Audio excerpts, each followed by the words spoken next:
제가 앞에서 두 개가 어이없다고 했잖아요. 하나는 그 만장일치로 MBN의 조건부 재승인 결과를 내린 거, 그리고 두 번째로 10분 정도밖에 안 되는 시간 안에 그 결론을 내린 거 두 개가 다 어이없다고 했는데, 또 공시영 활동가가 금요일 방통위 회의를 다녀오고 나서 공시영 활동가는 김효재 방통위원의 발언이 굉장히 어이없다고 표현을 했어요. 이게 방통위 전원이 MBN 조건부 재승인이라는 그런 결론을 내렸는데 그 중에서 콕 집어 김효재 위원의 발언이 어이없었다라고 이야기하셨던 이유는 뭐예요? 이거는 MBN 재승인 관련 이야기는 아니고 네네. JTBC 관련 아, 얘기인데요. 네. 이번에 재승인 과정에서 JTBC의 보도국 기자가 170명 정도 네. 있다고 하는데, 이 사람들이 죄다 중앙일보 소속으로 돼 있으면서 JTBC에 파견 근무를 해왔다는 사실이 적발이 된 거예요. 그러니까 사실상 JTBC엔 기자가 없고 다 중앙일보 소속이면서 기사를 이제 JTBC가 사고 있었던 거죠. 그런 형식으로 방송을 하고 있었는데, 네. 그래서 원래 JTBC가 이번에 재승인 점수가 한 710점 정도 나왔거든요. 좋은 점수를 네. 받았죠. 그래서 이 710점이 되면은 5년 무조건 재승인을 내려줘야 돼요, 원래는. 네네. 그 방통위가 정한 내부 기준에 따르면은 네. 여기에는 무조건 재승인을 내줘야 되거든요. 네. 근데 조건부 재승인을 내렸잖아요. JTBC에 5년 조건부 재승인을 내렸는데 그 조건부가 붙은 이유가 이것 때문입니다. 이게 방송통신위원회는 JTBC의 승인 유효기간 5년의 재승인을 의결했는데요. JTBC는 심사위원회 심사에서 총점 1000점 가운데 714.89점을 얻어 승인 기준 점수를 넘겼지만, 중앙일보 소속 기자들의 파견 문제가 방송의 공정성과 독립성을 해칠 수 있다는 지적을 받았습니다.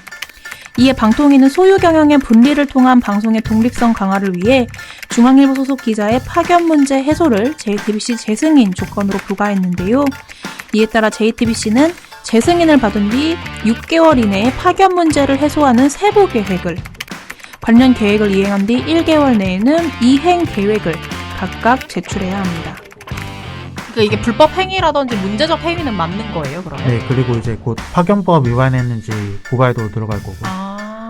그런데 네네. 근데 제가 궁금한 거는 이게 지금 JTBC 기자인데 소속은 중앙일보 기자로 돼 있다고 말씀하셨잖아요. 네. 이게 되게 특별한 사례인가요? 뭐 고위직 간부 이런, 지금 제가 좀 읽어보고 있는데 종편 채널에 몸담고 있는 고위직 간부를 포함한 임직원 겸직 문제가 이게 JTBC만의 문제인 건지 아니면 전반적으로 다들 이런 문제가 있는지도 좀 궁금하거든요. 조선일보, 동아일보, 중앙일보 가릴 것 없이 임직원 겸직 문제는 아니면은 직원들이 방송사랑 신문사 왔다 갔다 하는 거, 이런 문제는 그동안 비일비재했고요. 그래서 보통 이런 것들은 이제 재승인 권고사항으로 붙어 있어요. 네네. 네, 근데 이거는 재승인 조건이랑 재승인 권고사항이랑 다른데, 네. JTBC 같은 경우는 좀 더 무겁게 재조건으로 붙은 거죠. 김효재 의원이 이걸 되게 엄청나게 강하게 성토를 했는데, 네네.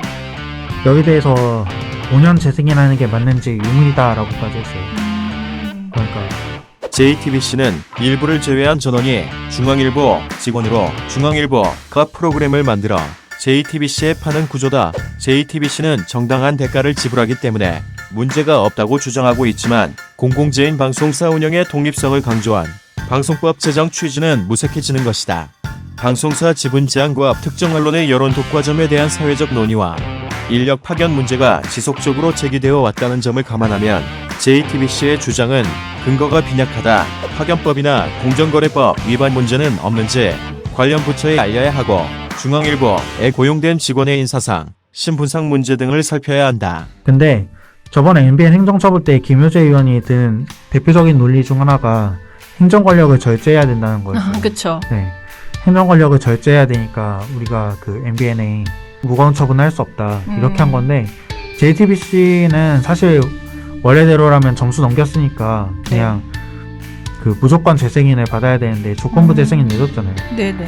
그럼 이거는 절제인가? 이런 생각이 든 거죠.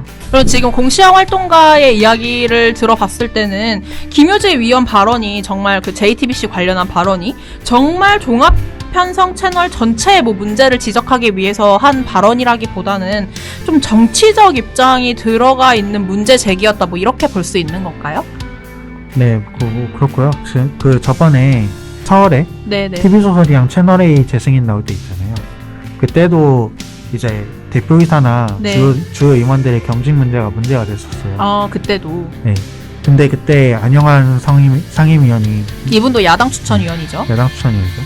근데 그때 전체회의에서 TV조선이 재승인 점수 넘겼다고 네. 무조건 재승인을 의결하자고 주장했었던 바 있는데 아, 그래요, 또? 네. 그럼 이거는 근데- 김효재 의원뿐만 아니라 안영환 의원도 좀 재밌는 분이네요. 네. 네, 그래서 뭐 JTBC에는 그냥 조건부 재승인 나오고 음, TV조선에는 무조건 재승인 해주자 그러고 그러니까 이게 방통위 구성 자체에 문제가 있다고 계속 그렇게 생각이 드는데, 들 수밖에 없다.